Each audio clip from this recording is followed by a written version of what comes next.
Cut Connie is back with a new album titled Art Dealers. We caught up with Adam Weiner, who was home in South Philly, to talk about a record that he describes as all kink and no shame. But first we want to know, what is Adam's favorite record in his impressive collection? My favorite record? Yep. Do you mean my favorite record that I own? Like Yes. possession? Yep.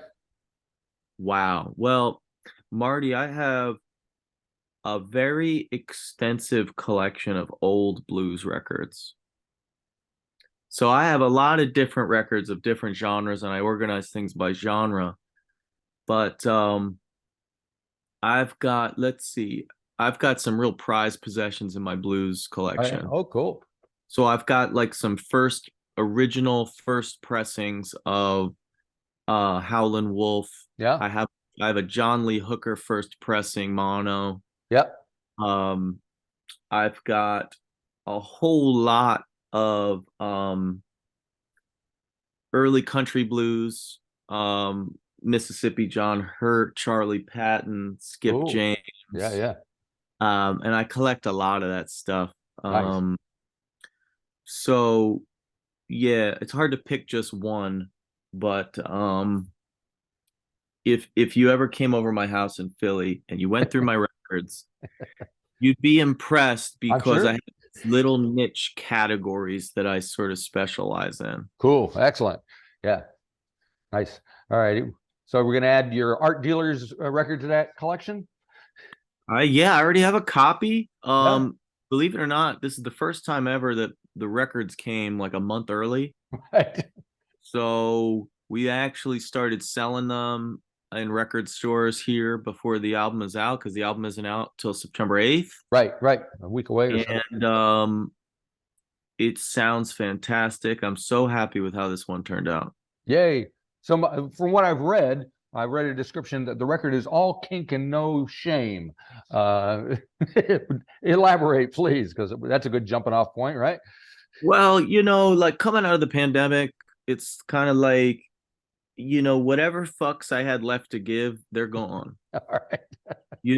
Life is too short. Life is too short. You got to squeeze every drop out of that lemon that you can. You know what I mean? So we made this record very quickly, and the spirit of the music and the characters relates a lot to the 1970s and this period of,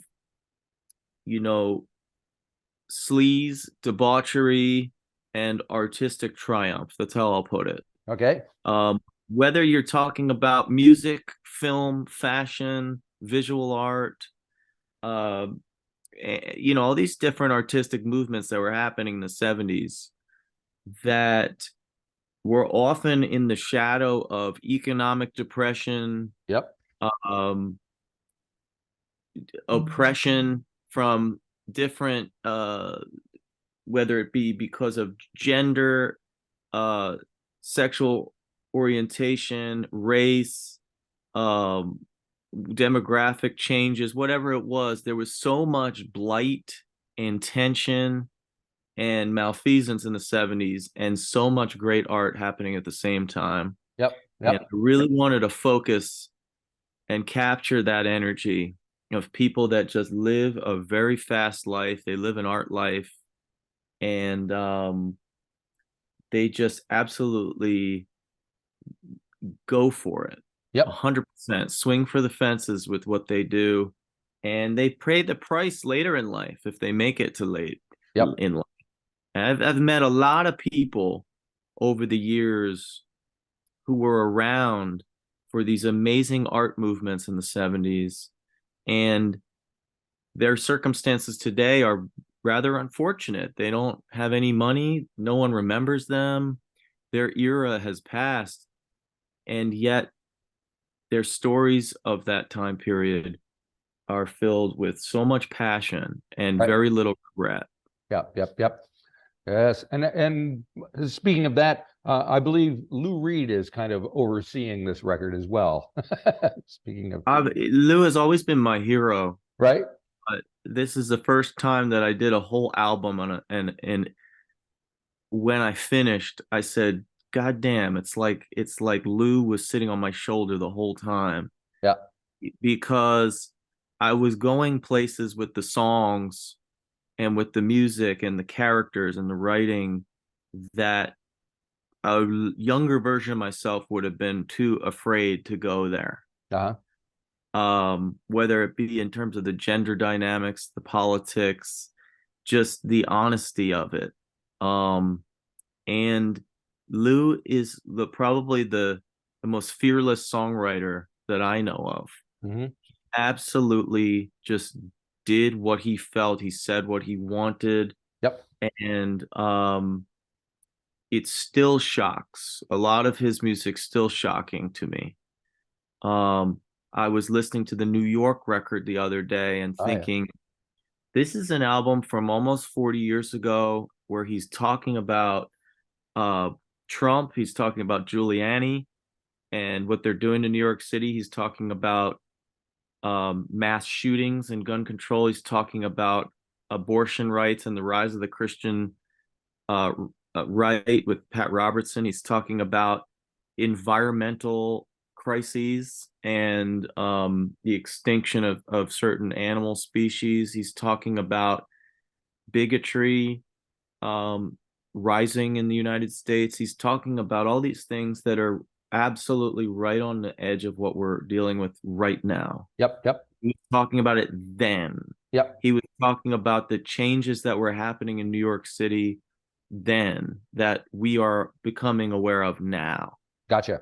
Yeah. That was Lou. He was right on the edge always. Yeah, and of course, you mentioned politics with Lou. You've done some Joe Biden support gigs and all that. How are things looking? How are you feeling about it all at the moment? It seems from the outside, it just seems totally bizarre. The American political truth is stranger. Truth is stranger than fiction. Yeah. I was asked to perform for the Biden inauguration. Yeah. I don't mind saying that if there's another Biden inauguration, I'd be happy to perform at that. I hope we make it to that. Yep. It's gonna be an awful next year as we navigate the toxicity of this election season that we're now in. Yep. I think there are changes happening in the United States that we Americans don't see. When I travel overseas, I was in Europe on tour in Germany. They have a better perspective on what's happening in the United States than we do. Yep. I think that other countries, European countries, have all dealt with fascism. They have a history with fascism, most of Europe. And how they relate to fascism now is because of their history, right? And in the United States, this is our first boogie with fascism, and we don't have a frame of reference. We're unfortunately going to learn lessons the hard way. Yeah. And that is the process we're in. And unfortunately, as history shows us, things have to play out. And so unfortunately, some of the worst political developments in our country are happening now, and they're going to play out. Right.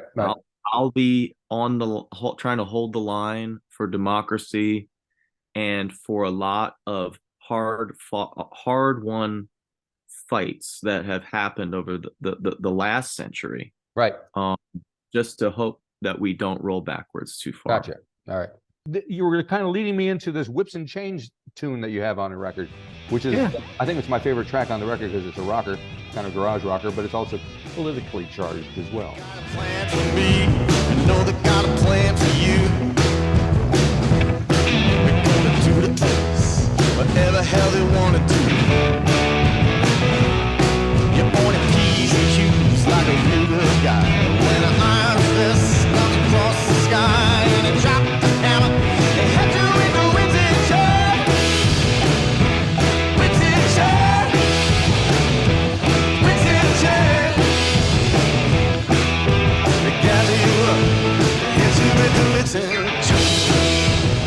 mean, we play it at every show now. Right.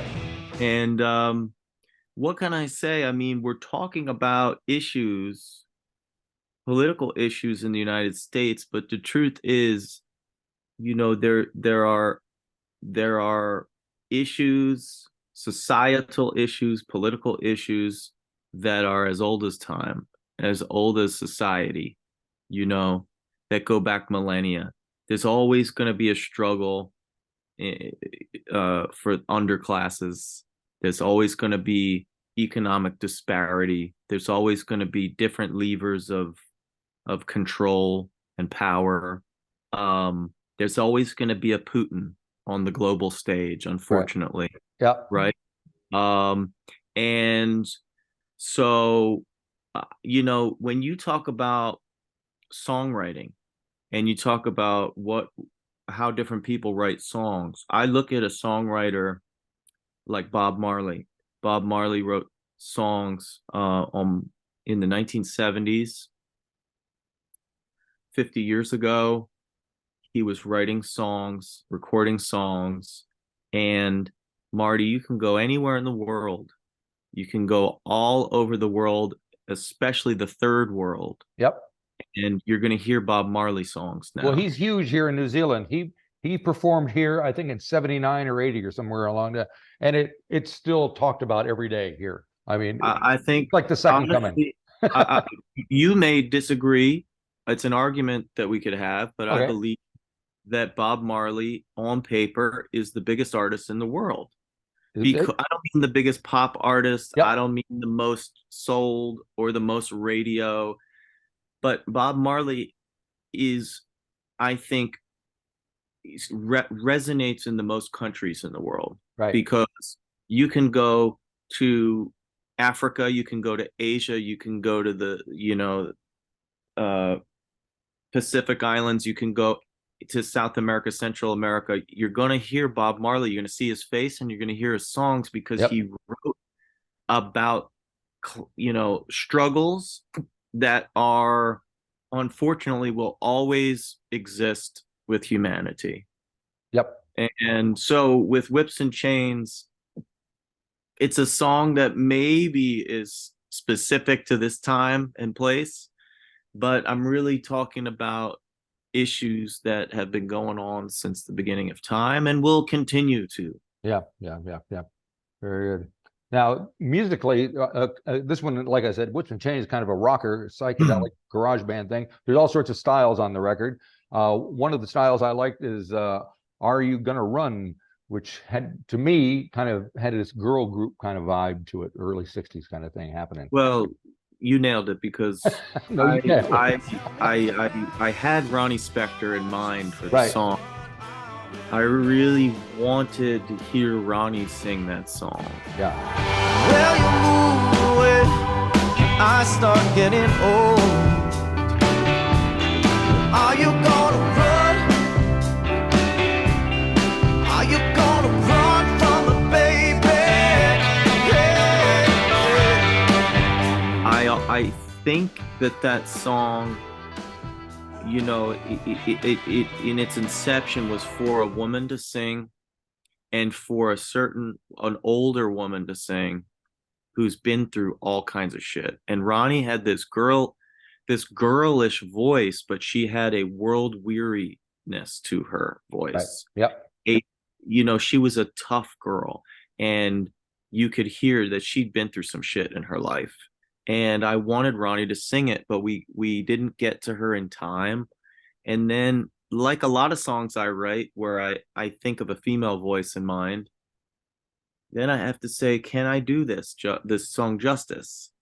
And so I took a swing at it myself, and it's been amazing to have people come up to me all summer because we actually got onto the charts with the song this summer. Cool. In the US. It's been amazing all summer to have people come up to me and say, you're singing my song with that. Mm-hmm. And it's like there's something very simple in the song that has resonated with a lot of people. And I don't know what the nerve is that I'm touching, but it's men and women it's older people who have been through a lot, and are worried about where they're headed, and it's also young people. I did an event on a college campus a few months ago, and these young college kids told me how much they loved Are You Gonna Run? And I never thought I would put out, a ballad like that, and that it would resonate in that way, but it's been nice. Yeah. So this change that's kind of come over you, is it because of your age? Is it because of things that, like being locked down? What do you kind of attribute this kind of thing to? Well, I think that I'm just evolving with my art, and I'm becoming truer to myself, because when you're younger, Marty, you're more self-conscious, and you try to be cool, and you try this pose, and you try to imitate that person, and if I do that, maybe I'll be popular, and it wouldn't be cool to sound like this, and you're trying on different personas and different hats and different voices and postures, and as you get older, for me, you just become truer to yourself. Mm-hmm. So what's interesting is that a lot of these songs on Art Dealers started when I was in my 20s, but I didn't have the maturity yet to finish them or see it through. I worked playing piano in a lot of gay bars in my 20s, Right. and the song, a lot of songs came out of that, but the song Wonderful Boy that's on this album came out of that time, and I never would have put that song out in the early days of Cut Connie, when we were perceived as this kind of butch party band, Right. and Yeah. over the years people have realized that that was a very narrow definition of me and my music, and I've tried to expand and let people try to roll with me, and a lot of people have. Cool. Yeah. Now another track I wanted to touch on, which is piano based, is Take Me to the Place, which is kind of the lengthiest tune on the album, and it's kind of track 8 out of 13, so it's in the middle. Is it kind of the centerpiece for you? Where can we go, my love, to get away? Be classy for a little while.